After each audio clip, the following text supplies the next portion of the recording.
Connection लेना बहुत मुश्किल था। बहुत बड़े बड़े लोगों के पास टेलीफोन हुआ करता था उस वक्त। मोबाइल का तो प्रश्न ही नहीं उठता। लैंडलाइन फ़ोन होता था, वो वायर वाला, तार जुड़ा होता था ना, आप लोग देखे होंगे घर में कभी। हाँ, तो ये सिस्टम था, वो भी हर मंदिरों में नहीं हुआ करता था। तो प्रभुपाद लेटर्स लिखते थे, शिष्य लोग या टेम्पल प्रेसिडेंट लोग लेटर लिखते थे प्रभुपाद को। पूरे विश्व से, पूरे विश्व के अलग अलग देशों से प्रभुपाद को लेटर लिखते थे। प्रभुपाद जहाँ होते थे वहाँ पे, और उस लेटर को प्रभुपाद फिर रिप्लाई लिखते थे। तो पहले लिख के भेजने में, पहुँचने में हफ्ता 10 दिन 15 दिन लग गया। फिर प्रभुपाद उसका रिप्लाई लिखते थे, फिर वापस प्रभुपाद लेटर लिख के भेजते थे, फिर 10-15 दिन में पहुँचता था। तो 20 से 30 दिन लग जाता था किसी क्वेश्चन का आंसर प्राप्त करने में। सोचिए मैनेजमेंट कितना कठिन होगा उस वक्त कि आप, अभी तो मोबाइल है ना, अभी सीधा कॉल आ गया, प्रभु जी मंदिर में ये समस्या हो रही है, कैसे करें, बता दिए इस समस्या ऐसे कर लो, तो सॉर्ट आउट हो गया। अब वहाँ पे कैसा था उसमें, तुझे लेटर लिखे, 10-15 दिन लगा पहुँचने में दूसरे देश, फिर वहाँ से फिर वापस प्रभुपाद आंसर लिखे, फिर 10-15 दिन लगा वापस आया। और ऐसे आपको एक टेम्पल मैनेज नहीं करना है, ऐसे 108 मंदिर प्रभुपाद संभाले। आप अंदाजा लगाइए कि एक आम व्यक्ति कोई ऐसा चाह ले सपने में भी नहीं कर सकता, है ना। तो प्रभुपाद नॉर्मल व्यक्ति नहीं थे। 108 मंदिरों का खुद भजन करना आसान है, समझे, खुद माला करना नॉट ए बिग डील। मतलब जो भक्ति में थोड़ा एडवांस हो गया है, भजन कर लिया है, और आराम से बैठ के हरे कृष्ण कृष्ण कृष्ण हरे हरे, हरे राम राम राम हरे हरे, महामंत्र जपते रहेगा, वो भजन करता रहेगा। लेकिन दूसरों से भजन करवाना नए नए लोगों से, और वो भी पूरे विश्व में, वो भी ऐसे लोगों से जो नशा कर रहे थे, शराब पी रहे थे, अवैध संबंध था, नॉनवेज खा रहे थे, चारों नियम तोड़ रहे थे, और हर मंदिर में नए नए लोग। प्रचार के आंदोलन में पता है क्या एक विशेष बात है कि प्रचार जब होता है ना, तो उस समय नए लोगों का जो एंट्री है ना, जैसे आप लोग अभी नए हैं और ये क्लास चल रही है, ये क्लास पूरा जीवन चलती रहेगी। पता है क्यों, पता है क्यों चलती रहेगी, तो बता सकते हैं ये क्लास पूरा जीवन क्यों चलेगा? क्योंकि नए लोग आते रहेंगे सिस्टम में। अभी आपका बैच है, अगला साल फिर कोई और आएगा, फिर कोई और आएगा, फिर कोई और आएगा, आप धीरे धीरे सीनियर होंगे, तो लोग आते रहेंगे आते रहेंगे आते रहेंगे। हाँ, क्योंकि ये प्रचार का आंदोलन है। तो नया भक्त एंट्री करता रहेगा करता रहेगा करता रहेगा करता रहेगा। हाँ, तो ये क्लासेस चलती रहेगी चलती रहेगी चलती रहेगी, बेसिक्स। तो हर मंदिर में नए भक्त आ रहे थे, हर मंदिर में आएंगे, नया मंदिर है, नया सेंटर है, तो नया भक्त जब आता है ना, तो अपने साथ अनर्थों को लेकर आता है, बहुत सारा काम, क्रोध, मद, मोह, लोभ, मत्सर। किसी हृदय में काम बहुत होता है, किसी में क्रोध बहुत, गुस्सा बहुत आता है, किसी को नशा होता है किसी चीज का, कोई लोभी होता है। हाँ, ये नेचुरल सी बात है, अनर्थ है हम सबके हृदय के। किसी को ईर्ष्या वद्वेष होती है दूसरों की प्रगति को देख के, तो जो है ये नेचुरल है, प्राकृतिक रूप से ये बद्ध जीव में, भौतिक जगत में ये पाया जाता है। तो प्रभुपाद इन जो है पत्रों से मैनेज किया इतना मंदिर। ये पत्र आए इसलिए मैं आपको बताई कि पत्र लिख लिख के प्रभुपाद ने लोगों को दिशा निर्देश दिया कि मंदिर को ऐसे चलाना है, मंदिर को ऐसे चलाना है, ये करना है, ऐसे करना है, इस परिस्थिति में ये करो, उस भक्त के साथ ये करो, उस भक्त ने ये गड़बड़ी कर दी उसको ये पनिशमेंट दो, अभी जैसे डिपार्टमेंट चेंज करो। सोचो आप एक बार, जस्ट कल्पना करो अभी बिना मोबाइल के कैसे प्रभुपाद ने 108 मंदिरों को मैनेज किया पूरे वर्ल्ड का। ये नहीं एक जगह 108 मंदिर था, वृंदावन में 108 मंदिर था ना, पूरी दुनिया में, Japan, Singapore, Germany, France, America, England, हर जगह। तो ये इतना कठिन है, ये नहीं लग रहा है आप लोगों को? समझ पा रहे हैं बिना मोबाइल के कैसे मैनेज होगा? So difficult. तो इससे हमें पता चलता है कि प्रभुपाद क्या व्यक्ति थे, है ना। प्रभुपाद क्या पर्सनैलिटी रहे होंगे, आप सोचो कैसे मैनेज किया वो। चलाए, ओके, मैंने ये नहीं कि बंद हो गया, चलाए भक्त बढ़े प्रचार बढ़ा, नीचे नहीं गया हर जगह सक्सेस ही सक्सेस, सफलता ही सफलता, प्रचार बढ़ता गया 108 जगह। और बाद में ऐसे ऐसे भक्त बने, ऐसे ऐसे शिष्य बने ये 108 मंदिर 850 मंदिर से ज़्यादा हो गए आज की डेट में, सोचिए। और बढ़ते ही जा रहे हैं, सेंटर बढ़ते ही जा रहे हैं, 30-35 हज़ार सेंटर है वर्ल्ड में,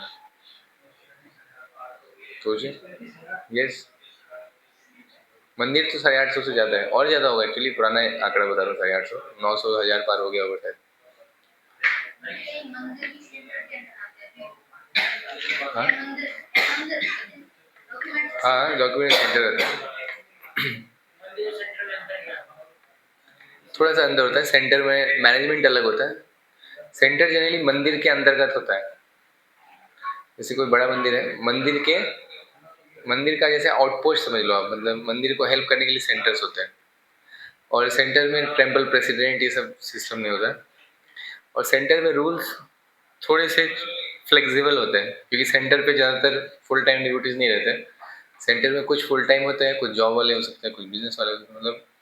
लेकिन वो हाँ, कोर प्रिंसिपल सेम रहता है कि माला करें, 4 नियम पालन करें। हो सकता है सेंटर 16 माला वाले भक्त ना हो, लेकिन मंदिर में कोई है तो 16 माला फिक्स है। लेकिन सेंटर में उससे कोई 8 ही कर रहा हो, क्योंकि अभी जॉब कर रहा है, वो नया है। तो मंदिर नेक्स्ट लेवल है, मतलब ऊपर का level. Centre is like training, उधर मंदिर जाने का ट्रेनिंग है वो। तो लेकिन यहाँ पे आप लोग सीधा बिना सेंटर में रहे मंदिर में आप लोग आ गए हो, तो इसलिए कभी कभी प्रॉब्लम हो जाता है आप लोग को, क्योंकि ट्रेनिंग मिसिंग है एक्चुअली। हम लोग ऐसे नहीं आए। हम लोग तो फोटो पे सालों साल मंगल आरती घुमाए दिया, फोटो कटआउट्स पे अपने बड़े बड़े भगवान पे, राधा पार्थ आरती, गौर निताय, हाँ, सीताराम लक्ष्मण फोटो पे। और उसमें भी इमोशन आता था, उसमें भी भाव आता था, घुमा देते थे। तो सोचिए जब मंदिर आएंगे होंगे तो कैसा भाव आएगा।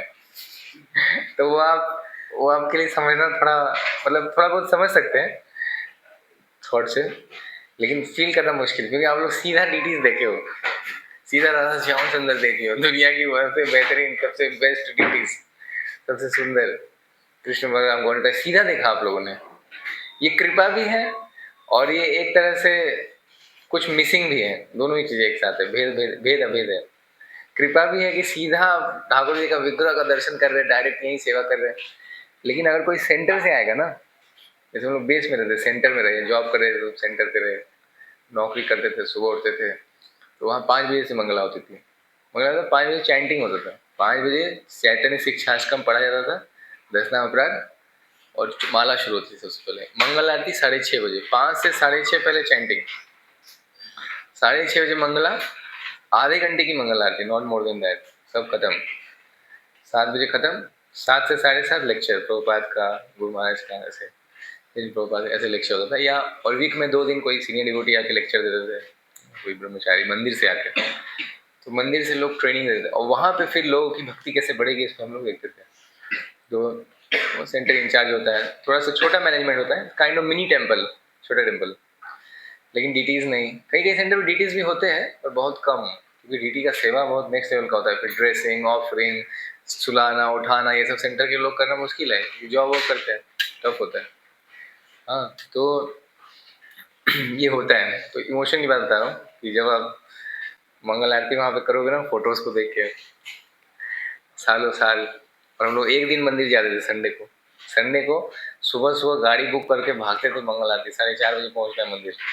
18 किलोमीटर दूर था हमारा सेंटर मंदिर से।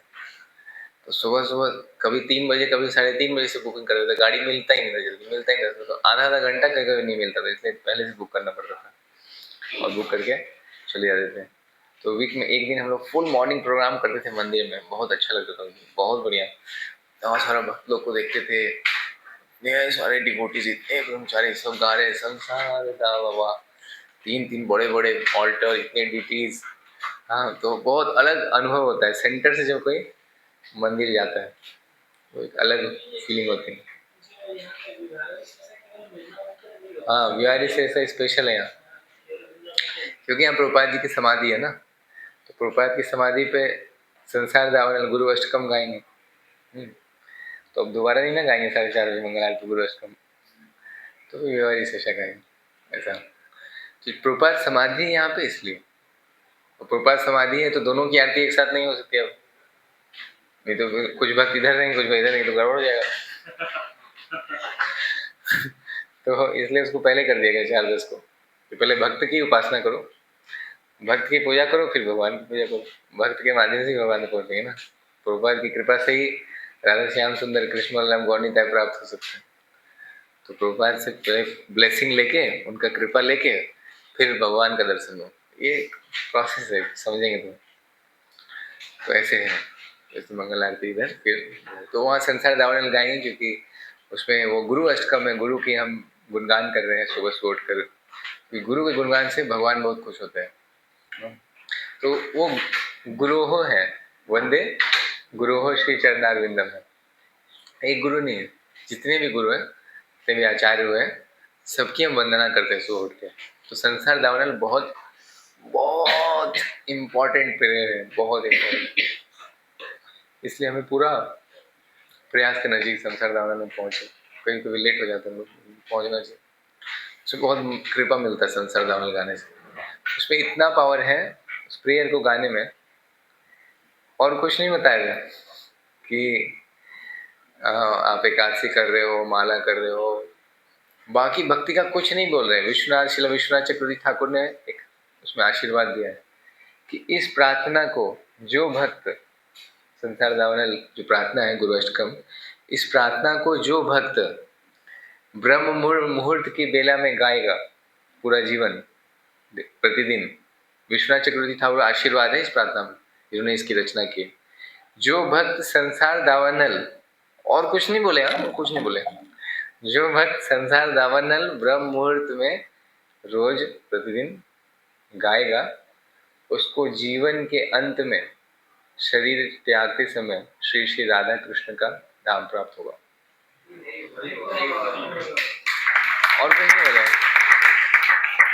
और कुछ भी नहीं बोले कि नरसिंह आरती, तुलसी आरती, 16 माला, 4 नियम, ये सब सब मतलब इतना कृपा है एक एक प्रार्थना में आचार्यों का। एक प्रार्थना को यदि हम गा लेना पूरा जीवन, तो भी भगवत धाम चले जाओगे। सोचो आप कितना कृपा छोड़कर गए आचार्य लोग। तो ये भक्ति की शक्ति है। और बात क्या है कि रोज कौन गा पाएगा, प्रश्न उठता है।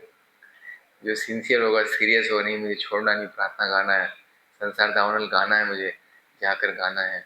मिस भी हो जाए ना तो माला छोड़ के पहले संसार दावनल गाना चाहिए। मिस भी हो जाए, कभी लेट भी हो जाए, हेल्थ खराब है कुछ भी, तो संसार दावनल गाना चाहिए, संसार दावनल छोड़ना नहीं चाहिए। हालांकि उतना फीलिंग तो नहीं आएगा जो प्रभात के सामने खड़े होकर फीलिंग आता है मृदंग करताल और भक्तों के साथ, लेकिन कम से कम आपका हेल्थ खराब है, इवन आपका हेल्थ बहुत खराब है, आप लेटे हो, तो भी सुबह में उठ के बेड पर ही गाओ, कोई दिक्कत नहीं, गाओ, गाना बहुत जरूरी है ना। इसी गुरु पूजा का है। तो संसार दावनल में विश्वनाथ चक्रवर्ती ठाकुर का ब्लेसिंग है, स्पेशल ब्लेसिंग, कि अंत में उसको श्री राधा कृष्ण के नाम प्राप्त होंगे। सोचिए, तो स्वतः जो उसमें 4-10 पे जो पहुंचेगा उसकी माला नहीं होगी क्या? माला होगी, सेवा होगी, सब कुछ होगा तो नेचुरली आ जाएगा, है ना। लेकिन एक बात है कि केवल संसार दावनल गा के कोई जा सकता है, और कोई गा ले, लेकिन बात है कि पूरा जीवन गाने के लिए उसको पूरा जीवन भक्त के संग में रहना होगा, मंदिर में रहना होगा। नेचुरल है, नेचुरल है। क्योंकि कोई अकेले बाहर रह के डेली सोचेगा तो मिस होगा ही, होगा कभी ना कभी। मंदिर में रह के मिस हो जाता है, बाहर रह के कहाँ से डेली होगा, है ना। तो तो इसका विषय वस्तु पूरा जो है प्रभुपाद का पुस्तक, लेटर्स जो प्रभुपाद ने लिखी अपने अलग अलग मंदिरों में मैनेज करने के लिए, कि कहाँ पे क्या प्रॉब्लम है, कैसे मैनेज करना है, सब कुछ। और रिकॉर्ड की गई लेक्चर बहुत सारे, प्रभुपाद के लगभग 10,000 के आसपास लेक्चर रिकॉर्डिंग्स है, 10,000 प्लस लेक्चर्स। सोचिए प्रभुपाद ने कितना लेक्चर दिया है, 10,000 के आसपास लेक्चर रिकॉर्डिंग्स, 10,000। और बहुत सारे जो रिकॉर्ड नहीं हो पाया, ये तो रिकॉर्ड उसकी बात कर रहे हैं। हाँ, और डिस्कशंस, प्रभुपाद का जो डिस्कशंस हुआ है, रूम कन्वर्सेशंस, रूम में और भक्तों के साथ जो बातचीत हुआ है, हाँ, किसी मैटर पे, किसी प्रॉब्लम पे, किसी टॉपिक पे, वो। और भी बहुत सारी कथाएं, विश्वास कथाएं, मतलब जो शास्त्र की कुछ कथाएं हैं, हाँ, या जो लोक कथाएं हैं, जो उससे भी लिया गया है शिक्षा। तो उन सबसे इस पुस्तक को तैयार किया गया, जो पुस्तक है। तो ये पुस्तक अपने आप में क्या है, जेम है, हाँ, हीरे जैसा, हीरा ही है, हीरे से महंगा है, ठीक है। पढ़िए। इंद्रियों तथा मन को वश में करने से संबंधित भगवद गीता में अनेक श्लोक हैं तथा श्रीमद् भागवत में अनेक दीर्घ अनुभाग हैं जो ब्रह्मचारियों के लिए अत्यंत महत्वपूर्ण है। तो जो हमारी इंद्रियां है और जो मन है, इसको वश में मतलब अपने कंट्रोल में करने के लिए, अपने कंट्रोल में करने के लिए भगवद गीता में बहुत सारे श्लोक दिए हुए हैं। हाँ, और भागवतम में भी है और बहुत डिटेल में भी लिखा हुआ है कई जगह पे इंद्रियों के बारे में, कैसे इंद्रियों का नियंत्रण हम कर सकते हैं। तो भाई ये ब्रह्मचारी के लिए बहुत महत्वपूर्ण है, क्योंकि ब्रह्मचारी के लिए एक ही स्ट्रगल होता है।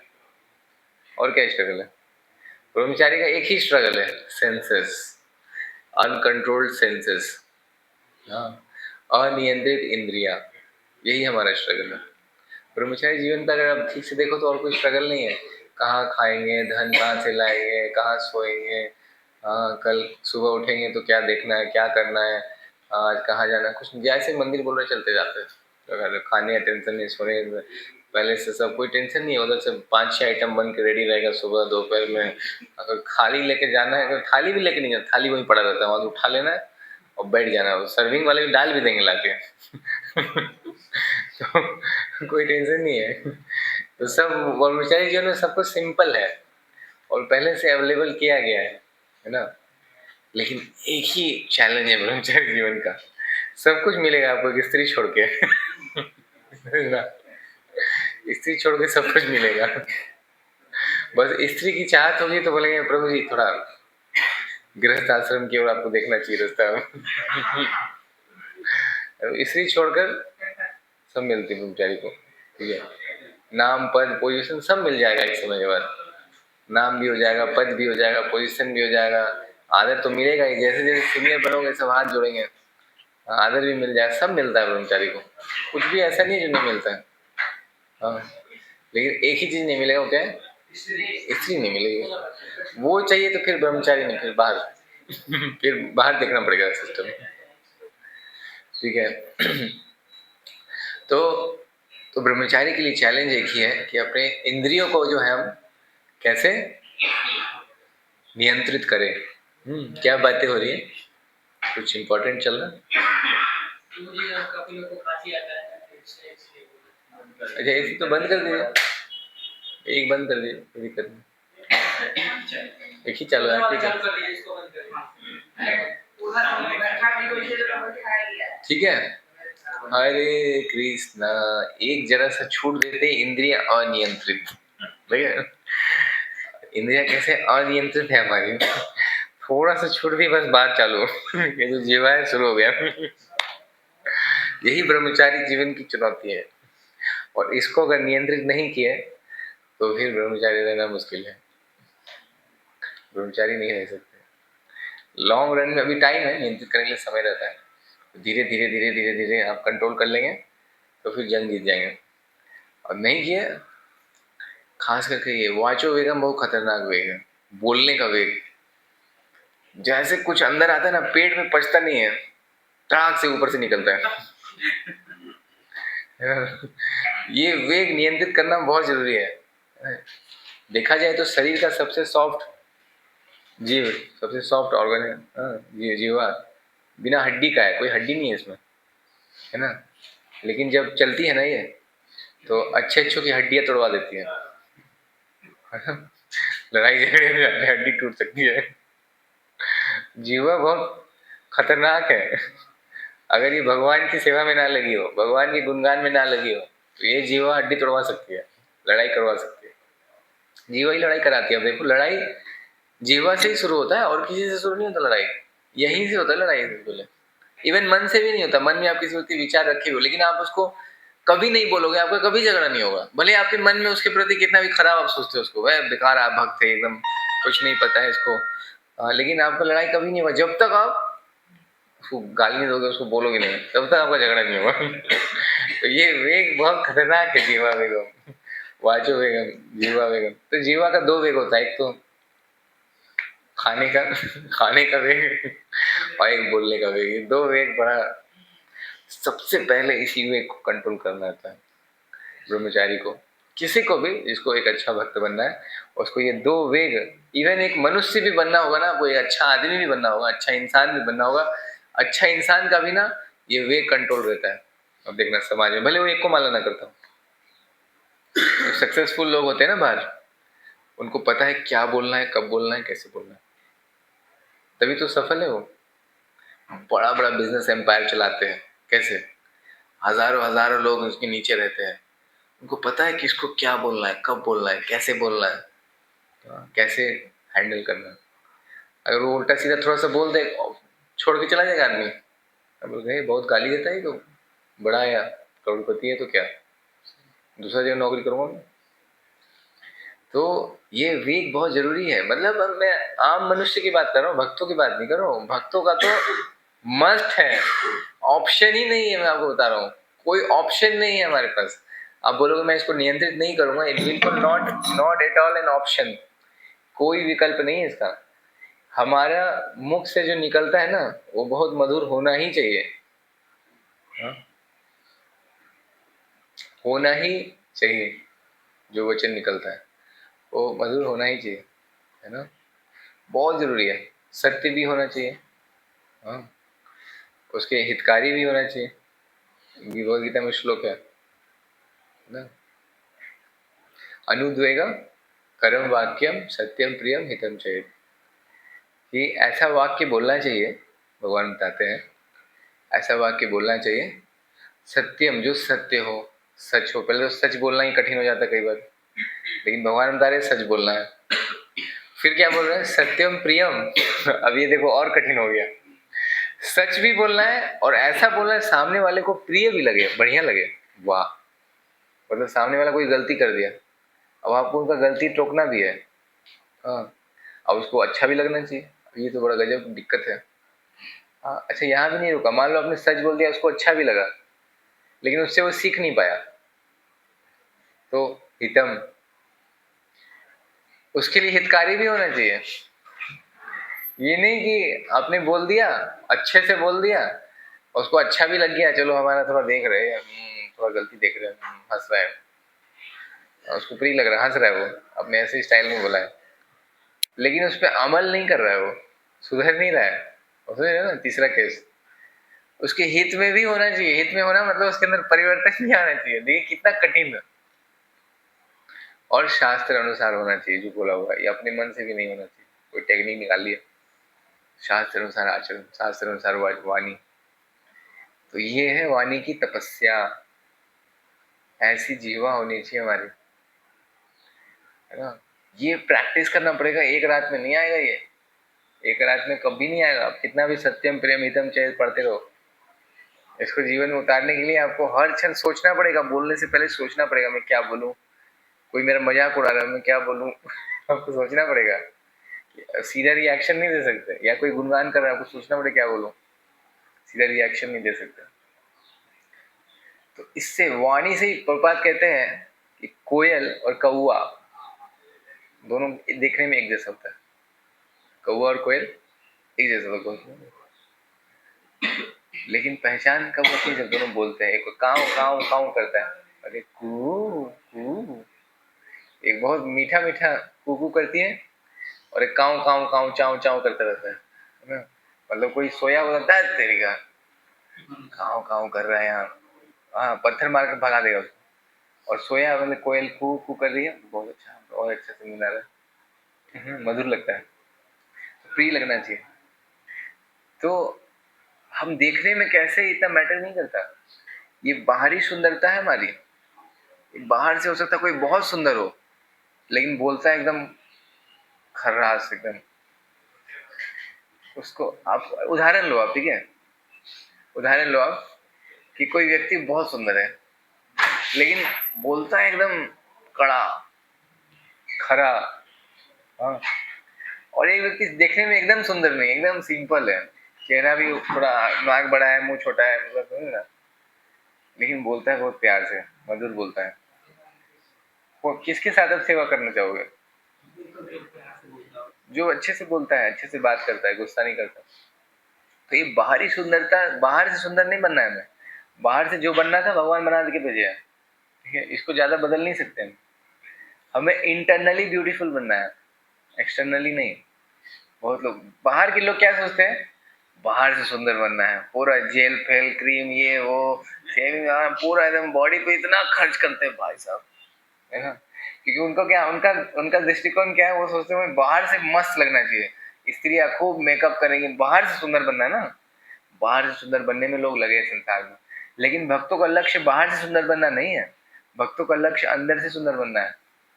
बाहर से सुंदर बनने से भगवान नहीं मिलने वाले ना। भगवान की तो बात ही छोड़ दीजिए, आप खुश भी नहीं रह पाओगे, शांत भी नहीं रह पाओगे, अच्छा जीवन नहीं जी पाओगे। बाहर से सुंदर से क्या, अब देखो कितना रिस्की है, बाहर से बहुत सुंदर हो और अंदर से खराब हो, क्या होगा सोच रहे हो। बोलेगा अरे देखने में तो एकदम स्मार्ट है, जितना सुंदर बाहर से उतना ही कुरूप है अंदर से, उतना ही खराब है, घटिया आदमी है, पूरा उल्टा पड़ जाएगा वो सुंदरता, वो सुंदरता उल्टा हो जाएगा, हमारे अगेंस्ट चला जाएगा। तो बाहर से सुंदरता मतलब सिंपल है कि सिंपल है ना, साफ सुथरा रहना, ये हमारे लिए अंदर से सुंदर बनने का प्रयास करने का, हमारा हृदय सुंदर होना चाहिए, हृदय सुंदर हो, हमारा मन शांत हो, दूसरों के लिए दया हो, करुणा हो, दूसरे को सहायता करने की भावना हो कि दूसरे को हम हेल्प करें, दूसरों को कैसे भगवान की भक्ति में जोड़े, दूसरों को कैसे कृपा दें, हाँ? दूसरा बीमार है तो कैसे उसकी सेवा करें दूसरे भक्तों की। तो ये है अंदर की सुंदरता। तो बाहर से सुंदर होने से कोई खास फर्क नहीं पड़ता, और वो सुंदरता बाहर वाली ज्यादा दिन टिकती भी नहीं है ना, ज्यादा दिन टिकती नहीं है। बहुत बड़े बड़े करोड़पति लोग जो है ना, वो अगर उनका उनका फोटो देखो आप उनकी वाइफ का, तो क्या वो बहुत सुंदर है। जो बड़े बड़े बिजनेस टाइकून्स हैं, बड़े बड़े अंबानी अंबानी है, वो उनकी वाइफ देखोगे ठीक है सुंदर होगी, पर ऐसा ऐसा नहीं है कि वो चाहे तो बहुत सुंदर इससे से विवाह कर सकते हैं, लेकिन उन्होंने किया है, नहीं किया है। क्यों? कर सकते थे, नहीं किया, क्यों? क्योंकि लॉन्ग रन में ना, जीवन लंबा है, लंबे समय में ना बाहरी सुंदरता ज्यादा काम नहीं आती, आंतरिक सुंदरता चाहिए, अंदर के गुण चाहिए कि गुण कैसे हैं हमारे। तो वैसे ही भगवान भी ना हमें बाहर से उतना नहीं दिखते, तो शरीर नश्वर है तो खत्म हो जाएगा, हम अंदर से कैसे हैं, अंदर से हम कितना भक्त बने हैं, अंदर से हमने कितना गुण विकसित किया है, ये हमें देखना पड़ेगा।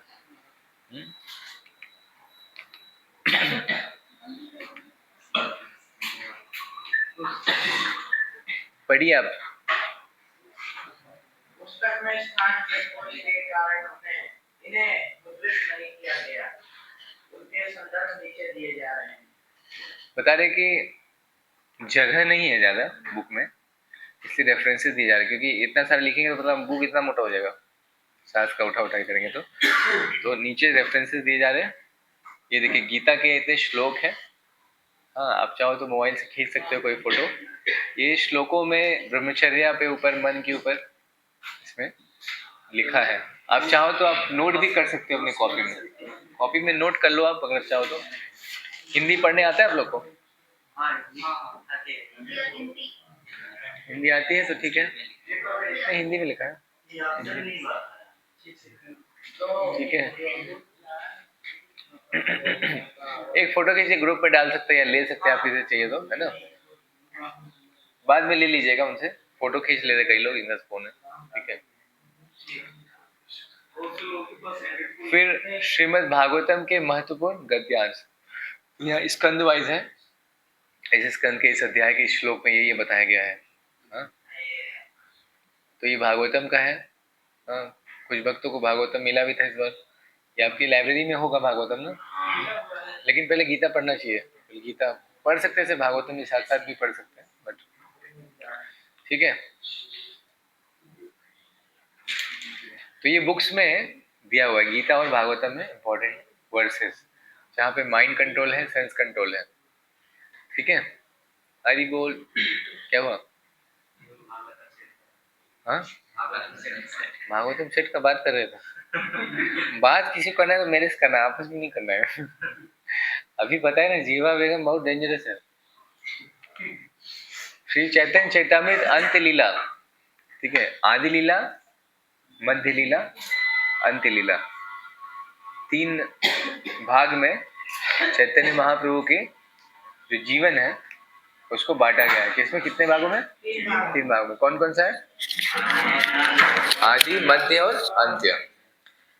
ठीक है,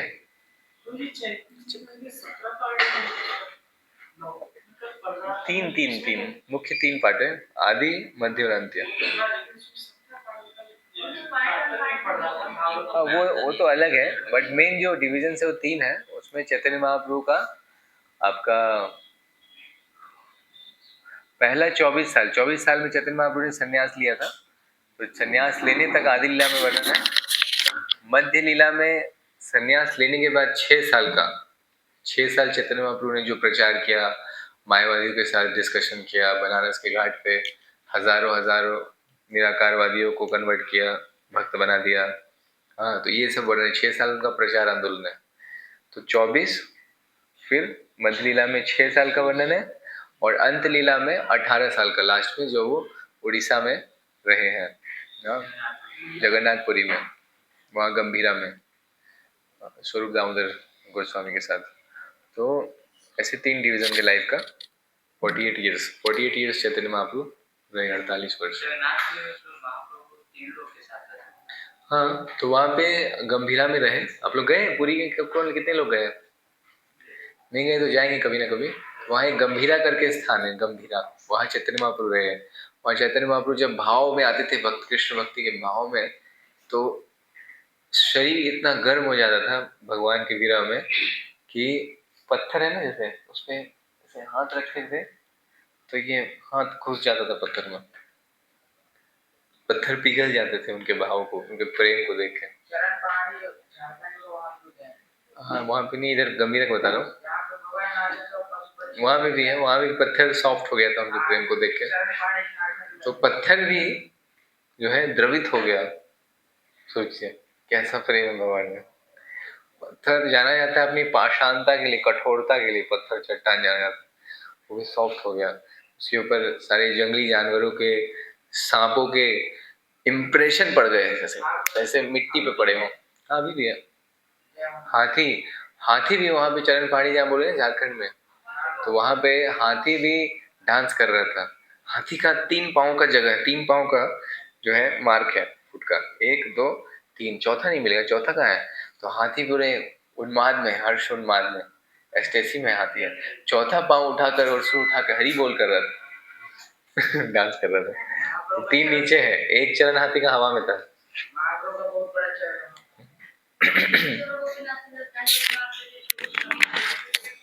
हाँ, कई सारे हैं। तो महाप्रभु इतने भाव में होते थे, इतने, क्योंकि श्रीमती राधा रानी के भाव में है, तो इतना प्रेम, इतना विरह भगवान से मिलने का कि पत्थर भी उनको देख के सॉफ्ट हो जाता था। चैतन्य महाप्रभु जब पहली बार जगन्नाथपुरी गए, तो सुदर्शन चक्र जो जगन्नाथपुरी मंदिर के ऊपर है, सुदर्शन चक्र, तो उसको देख के दंडवत मारे। तो चक्र को देख के दंडवत करना चाहिए। और कई बार अगर आपका समय नहीं है मंदिर जाने का, बाहर से गुजर रहे हो या मंदिर बंद है, तो आप मंदिर का जो स्तंभ है, सबसे ऊपर जो शिखर है, जनरली सुदर्शन चक्र होता है या कलश होता है, झंडा होता है ऐसे, या शिव मंदिरों में त्रिशूल आदि होते हैं ऐसे, विष्णु मंदिर में सुदर्शन चक्र वगैरह होता है। तो उसको देखकर, ध्वज पताकाएं होती है, तो उसको देखकर प्रणाम करने से विग्रह को प्रणाम करने का फल प्राप्त होता है। हाँ, शिव मंदिर का। तो महाप्रभु जब सुदर्शन चक्र को देखे और दंडवत किए, तो इतने भाव में आ गए कि वो पूरा पत्थर पे छप गए। पूरे पत्थर में थोड़ा सा अंदर चल गए, पत्थर ही पिघल गया पूरा उनके प्रेम को देख के। और वो पत्थर अभी भी है। वहां से बहुत समय तक पुरी में रहा मंदिर के पास। अभी वो पत्थर को अलारनाथ करके जगह है, अलारनाथ में वो पत्थर आज भी है, मैंने दर्शन किया है। वहां पे वो पत्थर आज भी, वहां महाप्रभु का ऐसे जैसे दंडवत प्रणाम करते हैं ना हम लोग, दंडवत करेंगे तो यहाँ से प्रेशर पड़ता है, यहाँ पड़ता है, मस्तक का पूरा इंप्रेशन छपा हुआ है, और उसमें जल भरा रहता है। पुजारी जो उससे जल लेके छींटता है भक्तों पे। तो ये प्रेम की क्या अवस्था है, सोचिए। तो अब हम चल रहे हैं नेक्स्ट में बढ़िया। श्री चैतन्य श्री चैतन्य चरितामृत अंत लीला अध्याय 3 छोटा हरिदास को दंड। ये अत्यंत उपदेशात्मक है। ब्रह्मचर्य की मात्रा पर अनुसंक्षिप्त अधिक अध्ययन ब्रेन गेन पूज्यपाद दानवीर गोस्वामी द्वारा विरचित 2005 स्वरूपानुग वैदिक महाविद्यालय कैंसस नगर संयुक्त राज्य अमेरिका। तो इसमें अध्याय 3 है अंत लीला में, जो रहता है 3 खंड है। अंत लीला लास्ट के 18 साल चैतन्य महाप्रभु के जब पुरी में थे, उसमें छोटा हरिदास को दंड एक अध्याय 3 है। उसमें बहुत सुंदर उपदेश दिया गया है। छोटा हरिदास एक स्त्री थी माधवी, और उन्होंने बहुत अच्छे वक्त सन्यासी के रूप में थे, सन्यासी थे, और चैतन्य महाप्रभु की सेवा के लिए कुछ बनाना चाहते थे। तो खीर बनाना, तो खीर के लिए अच्छे चावल नहीं थे। तो अच्छा चावल पता चला एक माधवी माता जी है जो वृद्ध भी थी, ज्यादा एज की नहीं थी, तो उनके घर में मांगने गए थे चावल। सन्यासी होकर एक स्त्री के पास गए थे, क्या करने के लिए? लेकिन महाप्रभु को खिलाने के लिए। चैतन्य महाप्रभु को प्रसाद अच्छा खीर खिलाने की इच्छा थी। तो उस अच्छा खीर को बनाने के लिए अच्छा चावल नहीं था, तो उस अच्छे चावल को प्राप्त करने के लिए छोटा हरिदास गए माधी माता जी के घर और उनसे चावल मांगे। और चैतन्य महाप्रभु जैसे चावल खाए, खाते ही जैसे खीर खाए वैसे बोले ये चावल कहाँ से आया।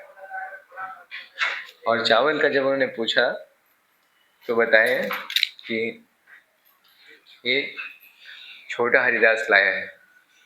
छोटा हरिदास लेकर आए। तो कहाँ से लेकर आए?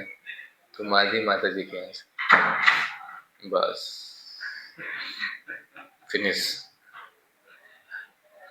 चैतन्य महाप्रभु ने कहा आज इसे छोटा हरिदास को कह देना अपना चेहरा मुझे ना दिखाए।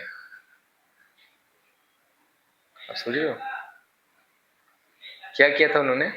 महाप्रभु को अच्छा खीर खिलाने के लिए अच्छा चावल माधी माता जी से मांगने इनके घर गए थे। घर में घुसे नहीं थे, द्वार से ही मांगे थे। ये नहीं घर में बैठे सोफा वोफा पे खाए पिए अच्छे से बना के खिलाया उन्होंने उनको, ऐसा कुछ नहीं हुआ। ठीक है। और कहते हैं उनके हृदय में थोड़ी सी काम की भावना आ गई है। कहीं कहीं लिखा है कि नहीं भी आई थी, कहीं लिखा है जो भी है। लेकिन सन्यासी को स्त्री से बहुत दूर रहना चाहिए। हाँ, लेकिन वो स्त्री के पास गए थे मांगने के लिए। और वो माता जी यंग नहीं थी, शी वॉज ओल्ड, बूढ़ी थी, मतलब वृद्ध थी। महाप्रभु जब ऐसा किए, छोटा हरिदास बहुत रोए। चैतन्य महाप्रभु के बहुत सारे अनुयायियों को उन्होंने कहा कि महाप्रभु से मेरे लिए प्लीज प्रार्थना कीजिए, मुझे क्षमा कर दे। मैं जीवन में पहली बार ऐसा किया, मैं कभी नहीं जाऊंगा किसी स्त्री के पास कुछ भी मांगने, कुछ भी लेने, बातचीत करने, कुछ नहीं। बहुत बोले सब, स्वरूप दामोदर गोस्वामी, हरिदास ठाकुर, बहुत सारे लोग महाप्रभु से निवेदन किए, महाप्रभु आप जो है छोटा हरिदास को माफ कर दीजिए। महाप्रभु बोले नहीं, मैं उसे क्षमा नहीं करूंगा, उसने अपराध किया है। सन्यासी होकर स्त्री के पास गया। उसके बाद एक दिन बीता, एक हफ्ता बीता, एक महीना बीता, एक साल बीत गया, लेकिन महाप्रभु छोटा हरिदास का मुख नहीं देखे। उसको आने की अनुमति नहीं थी उनको वहां पे। जबकि छोटा हरिदास महाप्रभु के लिए बहुत सुंदर कीर्तन करते थे, हरे कृष्ण महामंत्र का बहुत सुंदर। उनका कीर्तन महाप्रभु को बहुत पसंद भी था, बहुत अच्छा कीर्तन सेवा करते थे। तब भी महाप्रभु ने बोला मैं उसका चेहरा नहीं देखना चाहता, उनका चेहरा मुझे नहीं देखना है। महाप्रभु बहुत कड़े थे सन्यासियों, ऐसे सन्यासियों के प्रति, ऐसे साधकों के प्रति जो निर्जला व्रत करते थे और गंगा जी में जाकर नहाने के बहाने अंदर जाके गुट गुट पानी पी के फिर ऊपर आते थे, है ना। बोले निर्जला किए हम, पांडव निर्जला एकादशी किए। कुछ भक्त लोग बोलते हैं हम निर्जला किए, नहाने जाते हैं तो झरना चलाते हैं और थोड़ा पी लेते हैं, तो बाहर कौन देख रहा है। नए भक्तों में कई बार ऐसा होता है, उससे अच्छा है कि मत करो। ठीक है, किसको धोखा दे रहे हैं हम? है ना, नहीं कर सकते हैं। देखिए भगवान जो है ना पतित पावन है। भगवान कृष्ण चैतन्य महाप्रभु पतित पावन मतलब कि जो अपने को पतित मानता है, मेरे को योग्यता नहीं है भजन करने का, सेवा करने का, भक्ति करने का, जो अपने को पतित मानता है ना उसको पावन कर देंगे। लेकिन ना भगवान ना कपट पावन नहीं है। कपट समझते हैं? ऊपर से हम दिखा रहे हैं बहुत बड़े ब्रह्मचारी हैं, बहुत अच्छा सेवा करते हैं, बहुत सुबह उठते हैं, माला करते हैं, और अंदर से पूरा स्त्री चिंतन हो रहा है। हाँ, अंदर से उस भक्त के प्रति बुरी भावना है, उसको ये मैनेजमेंट ठीक नहीं है, या ये प्रसाद में ये प्रॉब्लम, हर जगह दोष देख रहे हो या कहीं ना कहीं दोष देख रहे हैं, और ऊपर से दिखा रहे हैं बहुत अच्छा भक्त हूँ, बहुत अच्छा माला करता हूँ। तो इसको कहते हैं कपटी होना, अंदर कुछ बाहर कुछ, है ना। कोई बोला अरे प्रभु जी आप क्या माला करते हैं, आप भले माला में थोड़ा बहुत सो जाते हो लेकिन ओवर माला ठीक करते हो, तो क्या बोलो, तो एक भक्त होगा वो बोलेगा थैंक यू थैंक यू, और एक भक्त हो सकता है बोले प्रभु काम है तो सो जाता हूँ, आपको तो सोता हुआ नहीं देखता हूँ मैं, तो आप नहीं देखते लेकिन मैं बीच बीच में जब किया जाती, तो इसका मतलब वो ईमानदार है, ऑनेस्ट, वो कपटी नहीं है। तो कपट पावन नहीं है भगवान, भगवान पतित पावन है। तो जो खुद की इसको एक्सेप्ट करता है, तो महाप्रभु ने लेकिन सन्यासियों के लिए, विरक्त आश्रम वालों के लिए बहुत कड़े हैं महाप्रभु। सोचिए किन की बात करें हम, चैतन्य महाप्रभु की, जो नमो महावदन्याय है, मोस्ट मर्सीफुल, उनकी बात कर रहे हैं। वो इतने कड़े थे, लास्ट में कई भक्त बोले महाप्रभु महाप्रभु अब तो कई साल बीत गए महाप्रभु, एक बार तो उनका चेहरा देख लीजिए, वो बहुत रोता रहता है आपके विरह में महाप्रभु। पता है महाप्रभु ने क्या बोला? महाप्रभु ने बोला ऐसा है कि इधर उनको लाके बैठा दो, मैं पूरी छोड़कर जा रहा हूँ। और सभी हिल गए, नहीं नहीं महाप्रभु गलती हो गई, महाप्रभु गलती, क्षमा महाप्रभु क्षमा, आप नहीं गए, नहीं मैं चला जाता हूँ, उनको आप इधर बैठा दो, मैं जाता हूँ, मैं पूरी छोड़ के चला जाता हूँ। और बोले मैं पूरी छोड़ के चला जाता हूँ, आप लोग को छोटा हरिदास को बहुत आपके प्रति सहानुभूति है आप लोग के हृदय में, अच्छा है मैं ही चला जाता हूँ यहाँ से। सोचिए भगवान ऐसे बोल रहे हैं, तो बहुत कड़ा, बहुत स्पष्ट क्लियर मैसेज है कि ज़्यादा दिखावा नहीं करना चाहिए, जैसे हैं वैसे, तो बहुत कड़ा संदेश है ना। तो बहुत अच्छा आचरण होना चाहिए एक भक्त का, है ना? ये अलग बात है कि हमारे मन में बहुत काम वासना की चिंतन आते हैं, लेकिन उसको एक्सेप्ट करना चाहिए, उसको प्रार्थना करना चाहिए, भगवान मैं बहुत पापी हूँ, बहुत कामी हूँ, बहुत क्रोध आता है मुझे, कृपया मेरा ये सब नष्ट कर दीजिए, मैं अच्छे से ताकि आपकी सेवा कर सकूँ, आपके भक्तों की सेवा कर सकूँ। हाँ, तो ये जो है हमें प्रार्थना करना चाहिए बहुत हृदय से, तो हम देखेंगे कि भगवान जो है सहायता भेजेंगे, सहायता भेजेंगे। आपको कोई ऐसी बुक मिल जाएगी, आपको कोई ऐसा भक्त मिल जाएगा, आपको कोई ऐसा लेक्चर मिल जाएगा जो आपकी बहुत सहायता करेगा सुनने पर। बोले हाँ ये बहुत अच्छा मिला मुझे बहुत अच्छा लगा, आज लग रहा है कि मुझे थोड़ा सा काम मेरा कम हुआ है, थोड़ा सा प्रेम बढ़ा है भगवान से। आपको भगवान बहुत अच्छे लगने लगेंगे, जाओगे अगले दिन दर्शन करो, देखो अरे भगवान तो बहुत सुंदर है, मैं कहाँ इस संसार में स्त्री की सुंदरता देखता हूँ, तो कुछ है ही नहीं इसमें, एक्चुअली कचड़ा है तू, एक्चुअली कचड़ा है, पैकिंग बहुत शानदार है, एक्चुअली कूड़ा है, अंदर क्या होगा, बस ये जो 1 सेंटीमीटर का स्किन है ना, बस इतना ही सुंदरता है, 1 सेंटीमीटर। एक बोले प्यार की गहराई कितनी है सनम, तो बोले 1 सेंटीमीटर। हाँ तो 1 सेंटीमीटर या बोले इतना सा, क्योंकि इसको उतार दिया जाए ना फिर खूने खून दिखेगा, खूने खून, अंदर क्या है अगर ठीक से देखो, शरीर में अंदर क्या है, मल मूत्र, पॉटी निकालते सो डेली, देखो टॉयलेट आता रहता है, मतलब मल मूत्र खून हड्डी चमड़ी, इसका थैला है पूरा ये बंडल, और इसी से हम लोग मोहित होते रहते हैं। सोचो तो कितना प्रबल है माया। हाँ, तो इसको याद रखना चाहिए, और जो भी सुंदरता वो रहेगा भी नहीं, ऊपर वाला भी है, 10-15 साल बाद, है ना, 10-15 साल बाद आप देखोगे सुंदरता खत्म, हमारी भी उनकी भी। मोटे हो जाएंगे, पेट निकल जाएगा, है ना, स्लिमनेस खत्म हो जाता बॉडी का, सुंदरता चली जाती है। तो असली सुंदरता तो आंतरिक सुंदरता है, बाहर का तो कुछ है ही नहीं। तो बाहर की सुंदरता से प्रभावित नहीं होना चाहिए। तो छोटा हरिदास को दंड दिया, और छोटा हरिदास जो है जब ये देखे कि महाप्रभु मुझे स्वीकार नहीं कर रहे हैं, शायद 2 साल हो गया था, तो बोले जब मेरे जीने का क्या लाभ, यदि भगवान मेरा चेहरा भी नहीं देखना चाह रहे महाप्रभु, तो मेरे जीने का क्या लाभ। अपना पीठ पे एक पत्थर बांधे और जगन्नाथपुरी के समुद्र में कूद गए और आत्महत्या कर ली। ठीक है, प्रयागराज को गए, हाँ, तो पत्थर बांध के कूद गए, तो कूद गए और शरीर छोड़ दिया। आप कोई सोच, बोले महाप्रभु इतने खतरनाक, बाप रे, इतने कठोर, है ना, इतना कठोर था महाप्रभु का, भगवान का। तो महाप्रभु सिद्धांत सिखा रहे हैं कि सन्यासी है, साधु के जीवन में है, उसको बहुत सावधान रहना चाहिए, डुप्लीशियस नहीं होना चाहिए। अंदर युद्ध चल रहा है वो एक अलग बात है, लेकिन ये नहीं कि हम जानबूझ के किसी स्त्री से बात करें, हम जानबूझकर किसी को देख रहे हैं।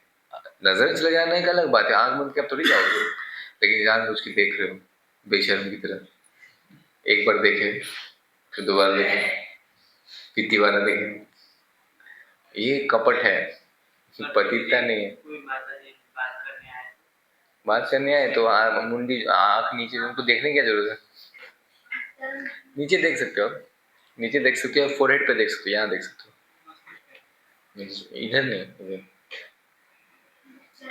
और माँ की, और ऐसा समझना चाहिए कि मेरी माँ जैसी है, स्त्री नहीं समझना चाहिए। माँ के भाव को रख के बात करना चाहिए, और खुद को गुरु के पोस्ट पे रख के बात करना चाहिए कि आप एक गुरु जैसे हो, मतलब एक भक्त हो, उन्नत। तो गुरु के पोस्ट पे रखने का मतलब क्या है, बहुत सावधानी से, बहुत क्लियर और बड़े ही मैच्योरिटी के साथ आप बात करोगे। आप लूज टॉक नहीं करोगे, मजाक नहीं करोगे। गुरु मजाक करते हैं, किसी सन्यासी का बहुत मजाक कर रहे हो आपके साथ, नहीं होगा। गुरु मजाक नहीं करेंगे, सीरियस होते, केवल भक्ति का बात बताएंगे आपको सीधा, अपने काम से काम। तो स्त्री के साथ ऐसी ही बात करना चाहिए, हल्का नहीं होना चाहिए, अपना वजन बना के रखना चाहिए। अब जहाँ हल्के हो गए तो फिर हो गया, फिर वो सोचेंगे हाँ, वो भी मजाक करेंगे फिर आपसे, हाँ ही होगा, बस गए आप काम से, समझ रहे हैं।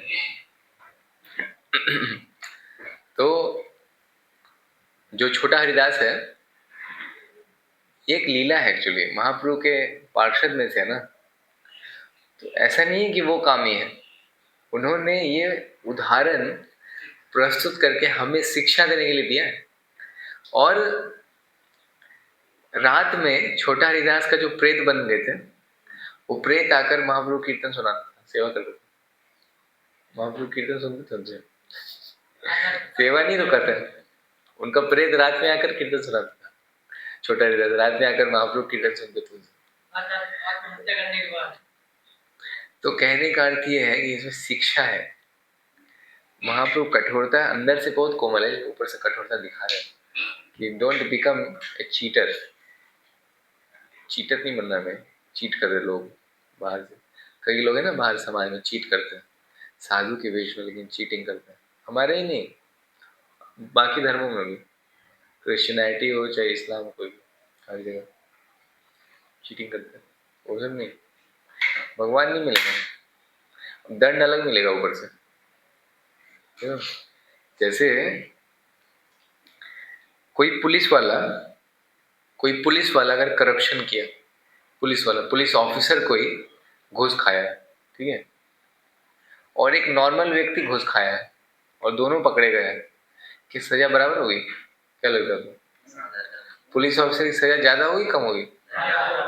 ज्यादा रहेगी। कोर्ट बोलेगा तुम रक्षक बन के भक्षक बने हो, को न्याय पता है, तुम्हारा काम है करप्शन रोकना, तुम खुद करप्शन किए हो, तुम्हारे ऊपर तो नेक्स्ट लेवल का धारा लगाया जाएगा, तुम्हारा पनिशमेंट तगड़ा दिया जाएगा, समझ लो।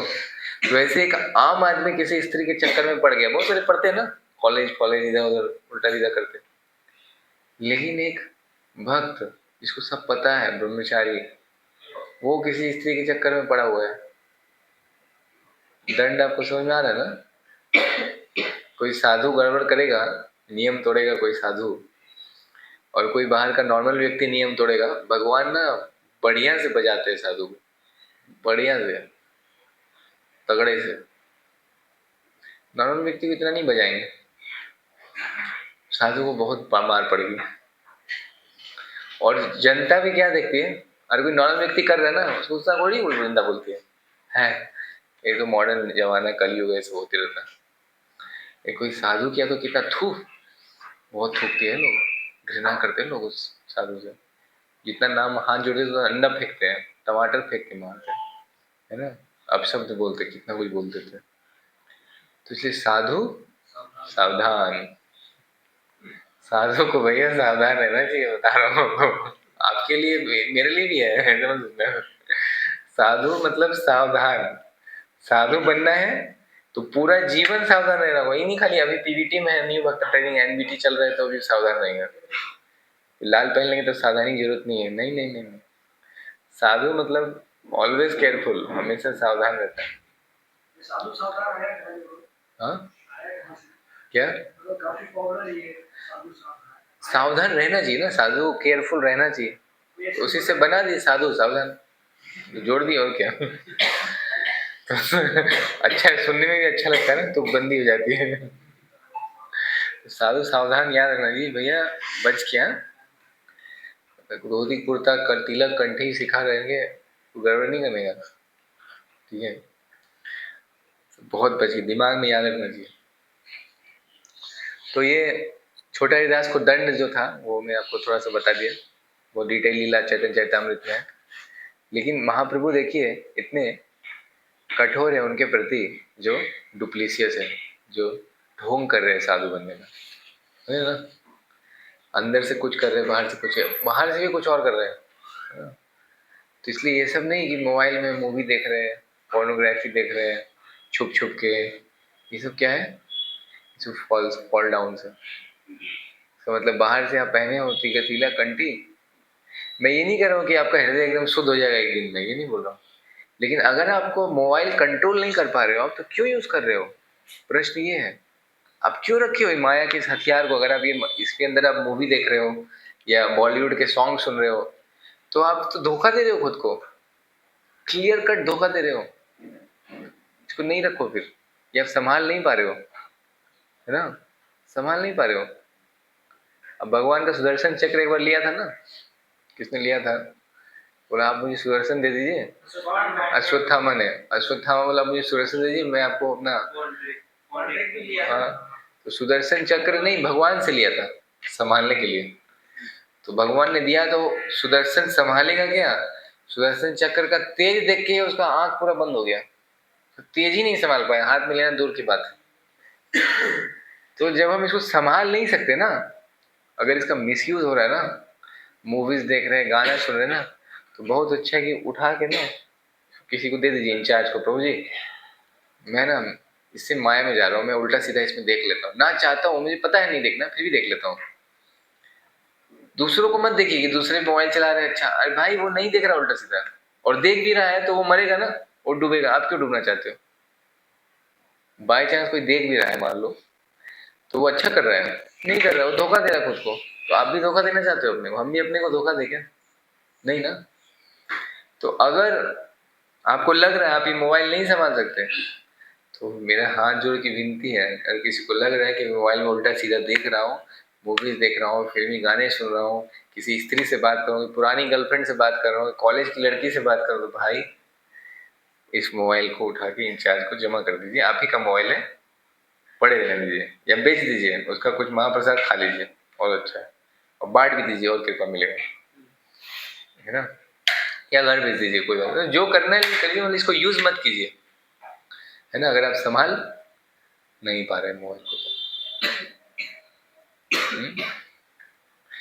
नहीं तो सावधानी हटी दुर्घटना घटी, दुर्घटना होगी।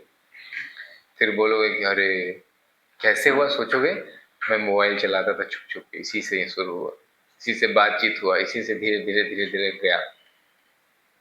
हाँ, सुनने देखने में बहुत सिंपल सा फोन लगता है यार, लेकिन बोला ना अप्सरा से भी ज्यादा है, गिराने में ना सबसे आगे है। कलयुग में सबसे आसानी से फॉल डाउन कराता है मोबाइल, बहुत आसानी से, क्लियर।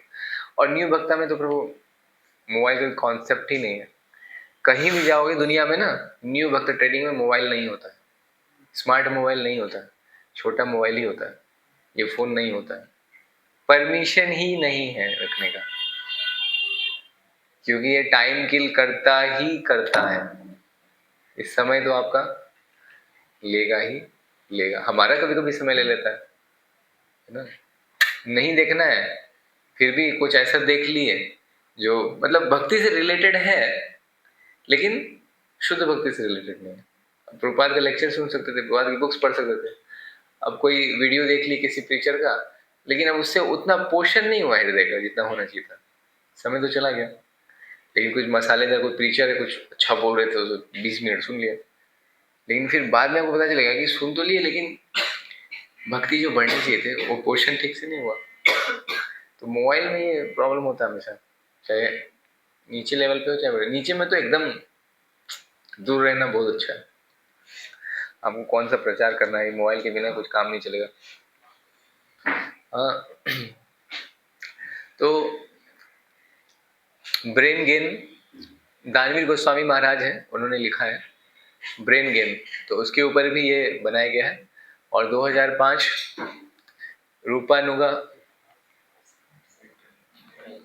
रूपानुगा जो है वैदिक महाविद्यालय, कैंसस नगर, यूएसए, तो यूएसए में भी एक कॉलेज है रूपानुगा वैदिक महाविद्यालय, तो वहाँ पे ये बुक उन्होंने लिखा होगा, उनकी लाइब्रेरी में होगा क्या, तो ये सब बुक से जो है लिया गया है। और फिर देखिए छोटा दास को दंड हो गया, और श्रीमद् भागवतम से उद्धरण आएगा 1.1.1। पढ़िए। हाँ, संपूर्ण भौतिक सृष्टि यौन जीवन के सिद्धांत के अनुसार गतिमान है। आधुनिक सभ्यता में यौन जीवन समस्त कार्यकलापों का केंद्र बिंदु। समझ पा रहे हैं? क्या समझे आप इससे? बताइए कुछ जो आप समझ पाए इसको पढ़ के। संपूर्ण भौतिक सृष्टि यौन यानी कि यौन जीवन के सिद्धांत के अनुसार चल रहा है, यानी कि भौतिक जितना भी यानी दुनिया में जो भी है वो सब यौन संबंधी के से चल रहा है। जो भी हमारा आध्यात्मिक उसमें यौन में संबंधित कुछ भी ऐसा कुछ है। तो पहला, दूसरा लाइन में, दूसरा लाइन आधुनिक सभ्यता में यौन जीवन समस्त कार्यकलापों का एक केंद्र, यानी कि आधुनिक जो यानी सभ्यता है, यानी हम लोग आधुनिक सभ्यता है यौन जीवन का समस्त कार्यकलापों का केंद्र बिंदु, यानी कि उसको हम एक केंद्र बिंदु मान के चलते हैं ताकि वो आई मीन अंदर करते लेने का माने। ठीक है। तो जो पूरा मटेरियल वर्ल्ड है ना, मटेरियल क्रिएशन है संसार का, ये 14 प्लैनेट यहाँ तक, ब्रह्मलोक तक, नीचे से लेके ब्रह्मलोक तक जो 14 प्लैनेटरी सिस्टम है, ये पूरा भौतिक सृष्टि जो गतिमान है, मतलब यहाँ जो भी एक्टिविटीज हो रही है ना, जो भी कर्म कर रहे लोग, चल रहा है, गाड़ी वो चला रहे हैं, बिजनेस कर रहे हैं, पैसा कमा रहे हैं, घूम रहे हैं, खा रहे हैं, पी रहे हैं, सो रहे हैं, जी रहे हैं, जो भी चल रहा है ना संसार में, सब देख रहे हो ना। दुकानें खुली है, मॉल खुले हैं, जिम खुले हैं, कारखाने खुले हैं, फैक्ट्रियां, जब कितना देख रहे हो ताम झाम आप संसार में ना, वो सब की जो गति है ना, वो कौन तय करता है? Sex life, the attraction between man and the woman. लोग इतनी पढ़ाई क्यों करते हैं? लोग बहुत पढ़ाई करते हैं, क्यों? भोग करने के लिए। अच्छी नौकरी मिलेगी तो अच्छी छोकरी मिलेगी, तो सारा कुछ भोग पे केंद्रित है जीवन। लोग बचपन से पढ़ाए थे, बेटा खूब मेहनत करो, खूब पढ़ाई करो, क्यों? क्योंकि नौकरी मिलेगा, पैसा हो तो क्या होगा? अच्छा घर में विवाह होगा, अच्छी लड़की मिलेगी।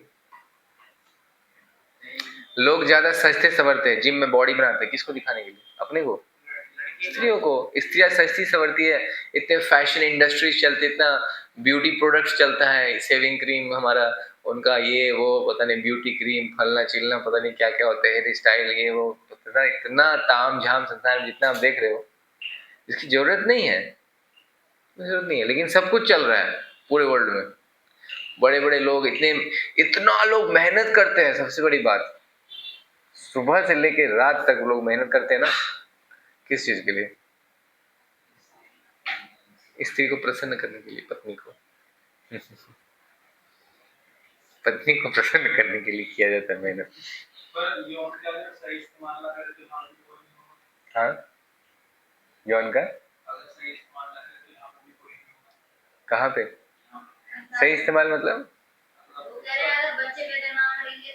नहीं नहीं, बच्चे पैदा करने की बात अलग है, ये यौन जो सेक्स लाइफ की बात कर रहे हैं।